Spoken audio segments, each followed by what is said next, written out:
Hello everyone, welcome back to another video here at LGT Transport. Today we'll be doing a DOT inspection on one of our spare tractors we have here. I'll be showing you basically what's on the list and what is something you should look for when you are checking your own truck while running over the road. And that way you can be prepared when a DOT official has to do a level 1, 2, or 3, and we'll actually go through what are involved in those inspections in this video. So come along, let's take a look. Alright, so the first item I like to do in a DOT inspection is walk around the truck and listen for an audible air leak. That'll be your number one item when it comes to your braking system.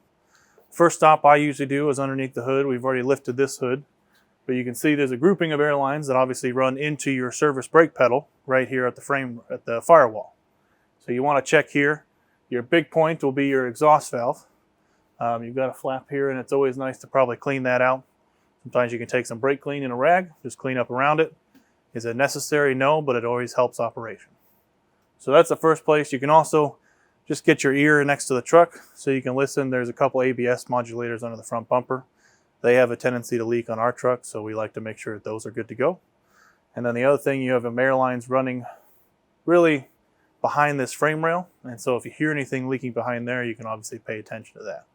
That's not as common with our trucks, but as we go back, we'll kind of listen to some other areas. But I like being on the driver's side right here next to the service brake valve that attaches to your brake pedal. And that's going to be a good starting point for any audible air leaks you might hear. So we'll move on to the next section. All right, so after we do the hood inspection, I usually go to the driver's side door. You usually have your primary air tank right below the driver's side door here.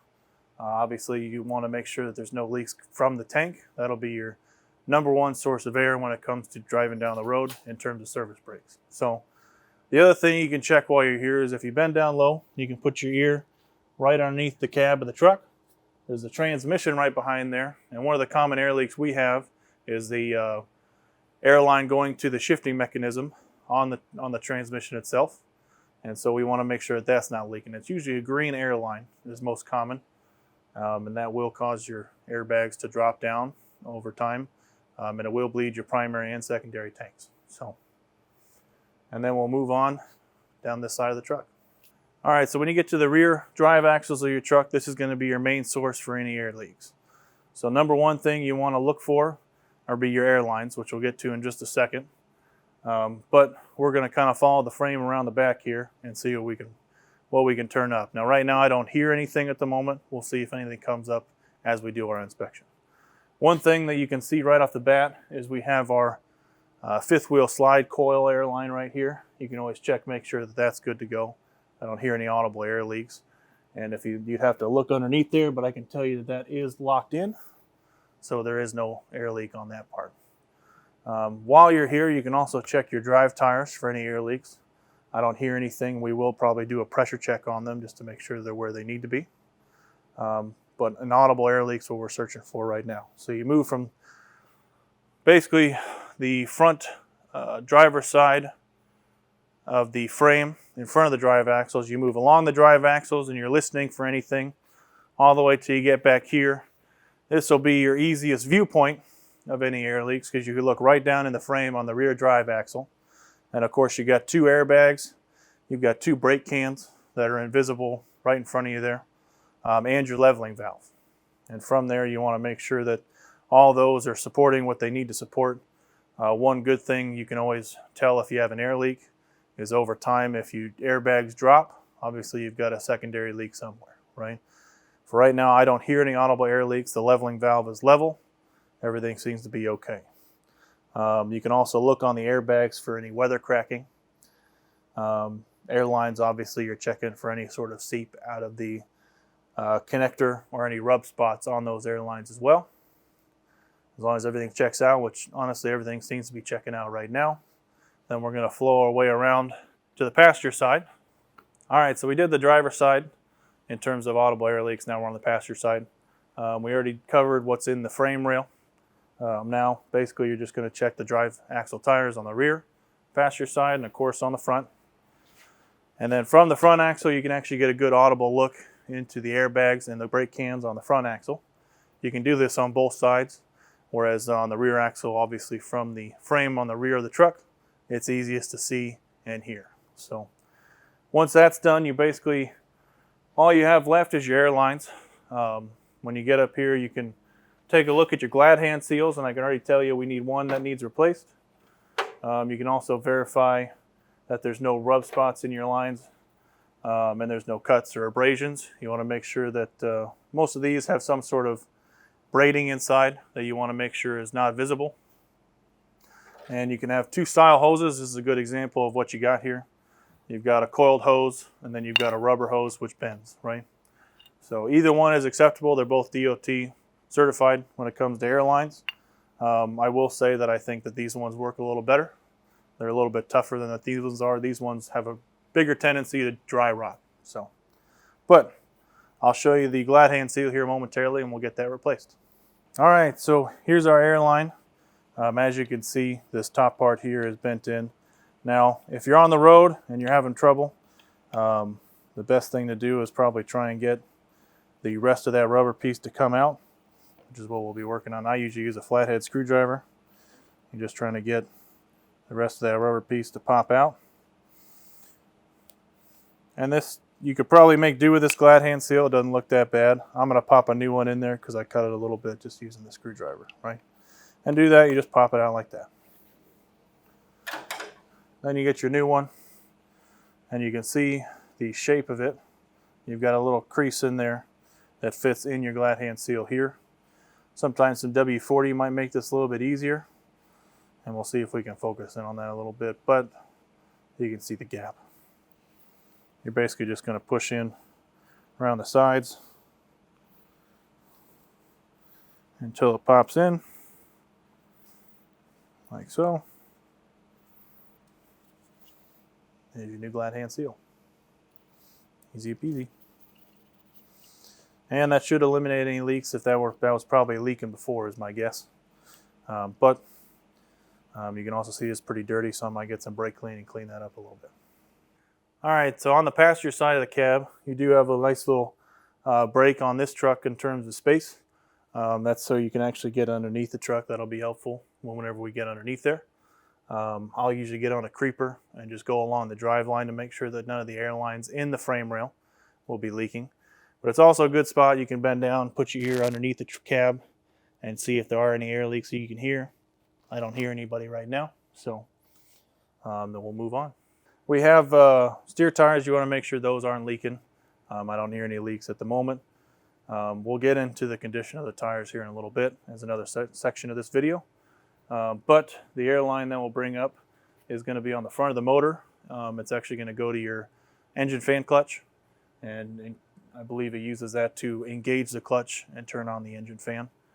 And that basically will cover your audible air leak check. Next thing we'll do is a brake system check. And there's a way that the DOT officers do it that I'll be showing you that I've been taught. And then the only other way to test it will be having someone verify operation while someone's in the cab using the brakes and be underneath the axles. So we're in the cab now. One of the tests that I've always been taught to do is basically you hold the brake pedal down and you watch your air level. And the goal is to pass DOT level. You have to drop less than 5 pounds within 60 seconds of holding the brake pedal in. So we'll start that. You can hear me press the brake pedal in, and it drops. And actually it dropped about 10 pounds on that one. And then it started holding steady. So we have an air leak somewhere that we need to get figured out before we can pass it for a DOT. All right, so now moving on to ABS, anti-lock braking system. We've already checked that our brakes there is a DOT leak that we need to figure out, but they are operating according to the standard that they need to operate at. They are engaging and they are disengaging, and they set when we let off the brake. So there was one more valve we need to check, and we will go over that in just a moment. But I wanted to have a note about anti-lock braking system. There's not really a mechanism you can check. It's all electrical and air pressure regulated through valve work and electrical signals with wheel speed sensors, right? You can obviously make sure that all that is working through the truck. The only way that you can really check that is that the ABS light is off if the indicator light is on, then you do have a DOT liable problem that needs to be solved. So basically it's whether the light is on or off. As long as it's off, you're DOT great. If it's on, then you have a problem that needs to be resolved before you can pass the DOT inspection. All right, so the next section on there will be tires. Now we've already done a video on tires in terms of tread level and wear patterns and things of that nature, so we will link that in the description, or we'll put it on the screen somewhere around here. So as we're looking at this tire, of course, you get your tread gauge and you measure across each one, and you want to make sure that your steers are above 4/32 across the tire, and you actually go from multiple locations. Now, the one thing you want to be cautious about is as you measure, you will notice, of course, that the tires are good to go, right? But a couple things to keep in mind: if you have any cord showing, that's a DOT violation. If you're missing any of the tread, that's a DOT violation. That's across the whole tire, edges, middle, anywhere, right? Any gouges in the sidewall will be a DOT violation. And you might check for weather cracking. That's not a DOT violation, but that is a wear sign that you may need to do something in the future. So you want to check every tire that way, write down the tread level, and then make sure that they all pass a visual inspection. Make sure they're not leaking and everything of that nature. I would say that's probably the simplest part, because you're basically looking at the tire and you're measuring it, replacing what needs replaced, and then you're good. So that is tires. All right, moving on, we're going to be talking about the engine bay now. We want to check the engine bay for leaks when it comes to the motor. That's going to include oil, coolant, washer fluid, and power steering. There's also some hydraulic fluid for our clutch system, because we have a hydraulic actuated clutch. So now on this passenger side specifically, you're going to be looking at your exhaust system. Okay, you've got your turbo here, and behind there you got your manifold. And all this, of course, runs to your DPF, which if you look behind me, you'll see the step is covering the DPF canister, and then we have our stack. Now on this particular unit, only the passenger stack has any tie into the exhaust, where the driver's side is what they call a dummy stack. You're going to check for leaks all along that route, and we'll have to do that when the truck is running. For now, this is more informative, just telling you what to look for on here. The best way you can do it is, of course, a visual inspection. If your truck is not running, you'll see some black soot around the manifold for any leaks might be, and you want to check all the way under here. And I'll get some more close-up pictures so you can kind of see what I'm talking about. But you will go up and behind your intake side of the turbo. You're going to want to make sure all your boots are sealing nice and well on your charge air cooler for your turbo. And same thing here, you got your coolant lines and your heater hoses going up to your heater core back here. Now you want to make sure you don't have any coolant leaks, and of course, a good way to tell that is you check your reservoir. This one looks like it's between min and cold full. Now I will say on the specifically our trucks, Peterbilt 579s with an X15, we have had issues that you have to fill the cold fill about a ½ inch above there to keep the coolant line out at some points during the truck's life. So just something to keep in mind. That's more just extra information. But on this side, that's where we're going to be checking for. Now on the other side, we will go ahead and check for leaks on the driver's side. All right, everybody, so here we are on the driver's side, and what we're going to be talking about here, I mentioned over there we got our washer fluid reservoir, which is up here, and we have our power steering gearbox here, and our reservoir here going all the way up. Now it only fills up in the gearbox and the reservoir, but you are going to check for leaks. Now this one seems to have a leak. You can see we have some residual fluid on the outside of this hose that we'll have to get paid attention to. The one item I did not mention on the passenger side was you actually have the fuel system over here, and that is very important. Make sure you don't have any leaks when it comes to your fuel system as well. So that's your power steering system you want to check. You do have some more boots for your charge air cooler on this side. You have your reservoir for your washer fluid. You have your pump. You want to make sure that that is working operationally, which we'll get into more of the operational side here in a little bit. You want to make sure it's not leaking, number one. And then you have your main fuel filter here, your fuel lines. Then you've got your fuel pump down here behind the rail. You want to check, make sure that's not leaking anything. And then generally your water separator will be, depending on the type of model truck you have, it'll be usually on this side, driver's side. On our Peterbilts, they're back here near the firewall. I've seen on Freightliners where they're up here near the power steering. Just depends on the manufacturer. But you'll be looking for those types of leaks. So washer fluid, power steering, and fuel on the driver's side. So one more leak point check you want to make is going to be wheel bearings. When it comes to your steers, you've got this hubcap right here. And you can actually see that this one, we've inspected that, and you've got a little bit of a leak around the gasket, which is basically your hub steer cap. It's a little rubber boot. You take that out, put a new one in, top off the fluid, and you're good to go. Now behind that, you do have your hubcap, and that has one of these gaskets behind it. I brought one out for reference, and they're all different sizes, but they essentially look like this, and that's when you're bolted up there. If you have any leaking around this hub, and you would see it on the aluminum wheel, you would have to take this apart, drain all the fluid, replace the gasket, tighten it back up, and you have your cap up here where you would fill the fluid at to make sure you're at top level. So this is just an example with a steer tire. Now steer tires, they don't have a through axle like your drive axles do. So if you have a hubcap gasket leak, you actually have to take the whole axle theoretically out, put a new gasket on, and slide the whole axle back in to where it ties in with the differential. So keep that in mind. You also have your hub seals in terms of your actual spindles or your oil seals, and that is for the hub itself on the drive axles and trailers. And they just call them oil seals, but if you have a wheel seal leak, that's the most common term, you'll need to basically jack that up. That requires you taking the bearings, the races, and we can do a video on that sometime. But bearings, races, and the entire hub will come off to replace a wheel seal. But if you have a leak, that is a DOT violation, and that needs to be fixed right away. You also have a danger of burning up your wheel ends if you do not fix a wheel seal leak. So just keep that in mind as well. That's really all their information will be on wheel seals, hubcap gaskets, and hub seals. All right, so next thing we're going to check out is the suspension on the truck. I'm going to show you the area on the driver's side steer to give you this side.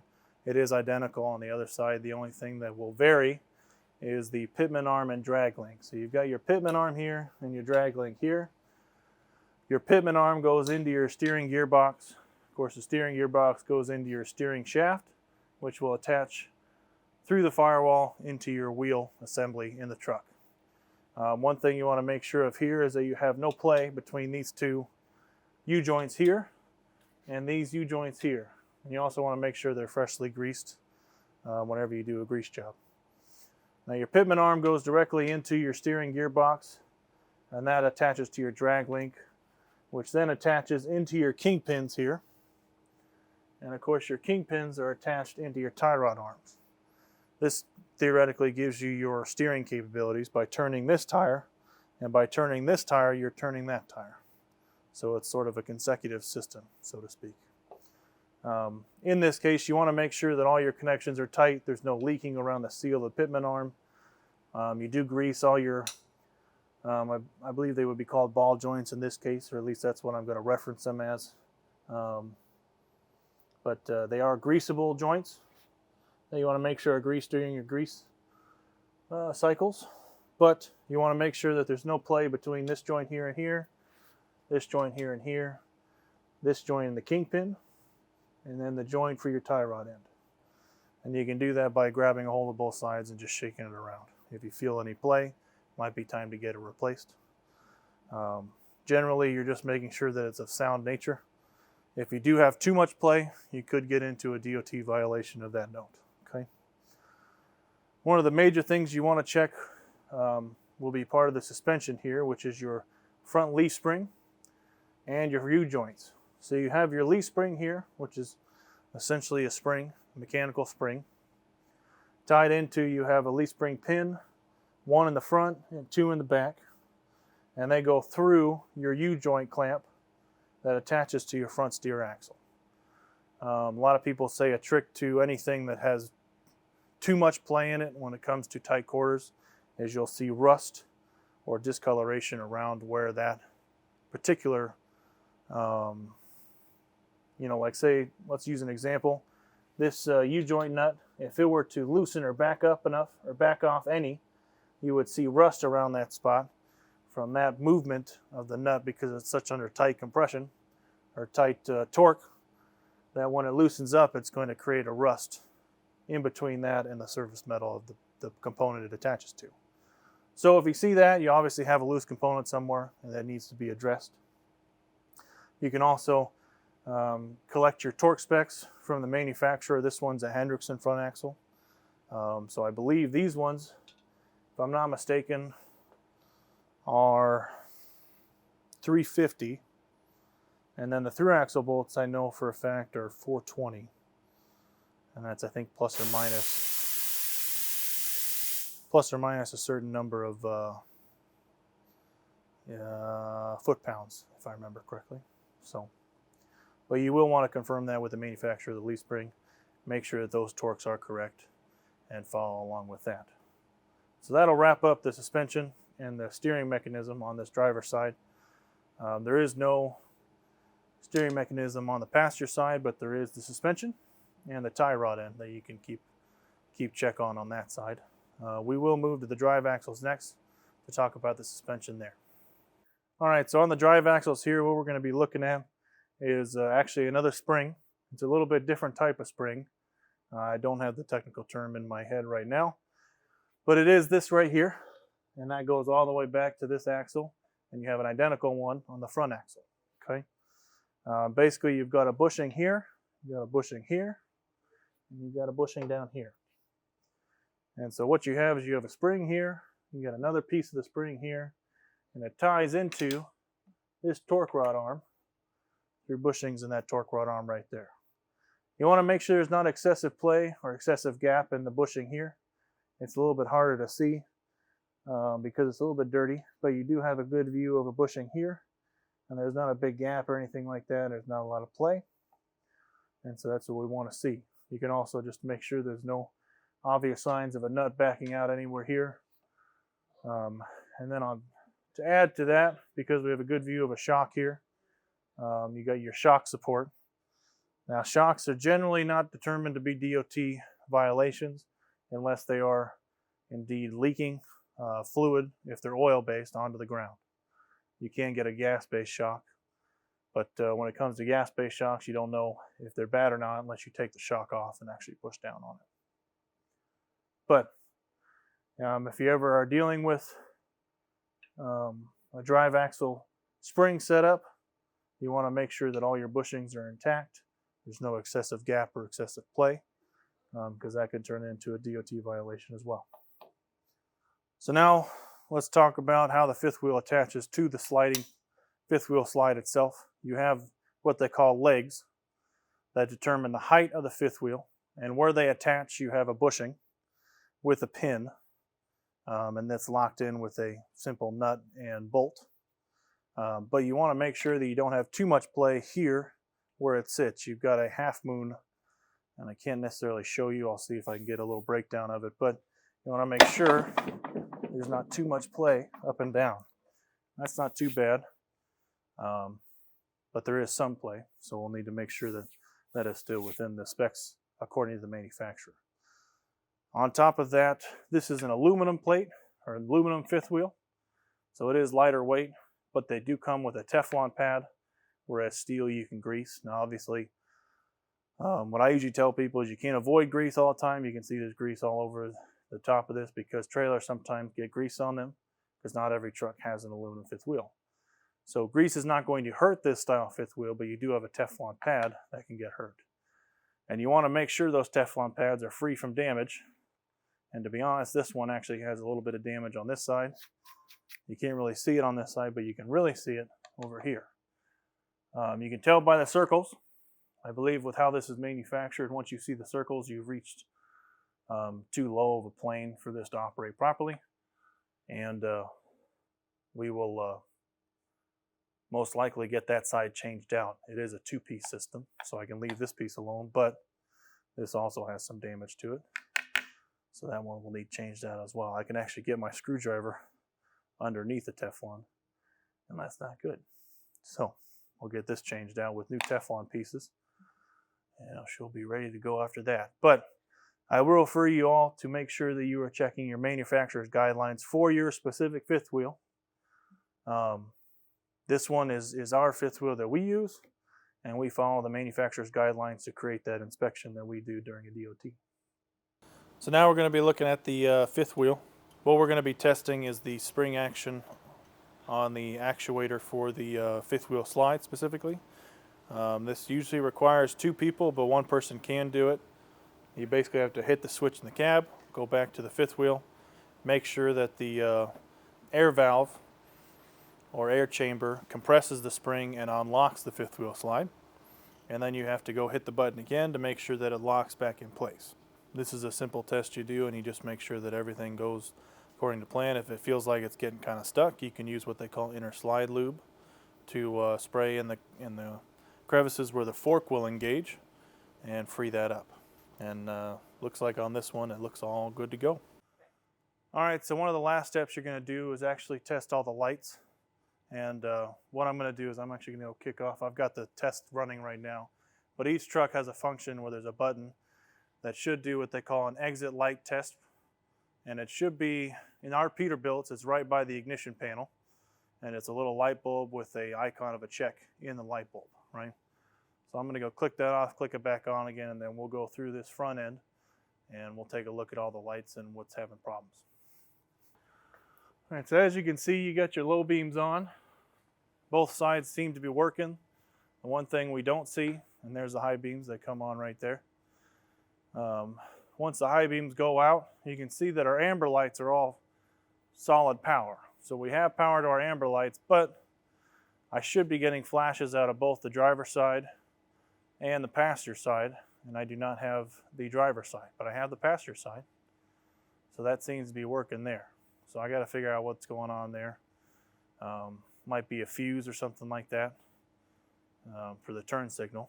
Usually that's what's in charge of that in terms of the emergency lights or your blinkers, so to speak.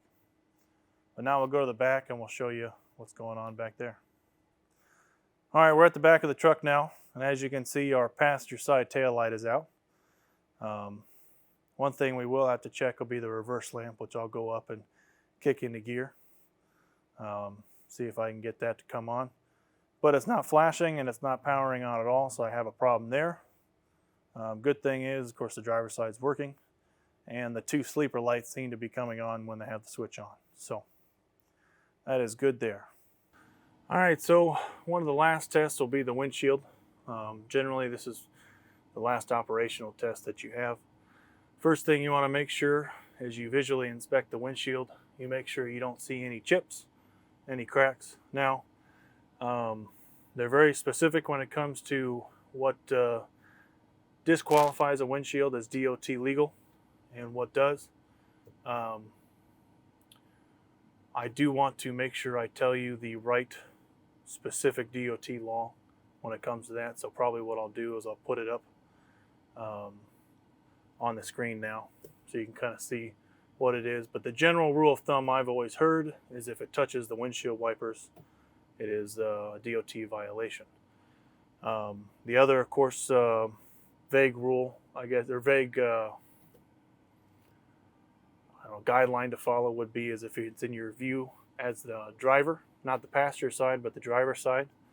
But I will get the true DOT legality of it. But what we go off of here is if you have a crack in the driver's line of sight, or a chip in the driver's line of sight, and it touches the windshield wipers when they go, then that is a DOT violation, and we try and get those repaired as quickly as possible. So, next thing that will come up is I'll show you the windshield wiper path, but you also want to make sure that your windshield washer pump is working. So that's what we're going to do right now. Should be good. But you can see it's pumping and the wiper blades are working. And this one, actually, I don't see any chips or any cracks. So this is a perfect example of a good windshield and a good wiper blade test. And that's pretty much going to end it for the DOT inspection. In terms of this truck, we do have some repairs to make before we come back to you and say this truck is good to go. All right, everybody, thank you for joining us here for another video. We are going to proceed with repairs regarding this truck. Obviously, we have a few to do to make it DOT legal before it goes back on the road. So we're going to go ahead and complete those now. But I hope you enjoyed it. If you have any questions or comments, please leave them. If you like the video, like and subscribe for more content, and we will see you next time. Thank you.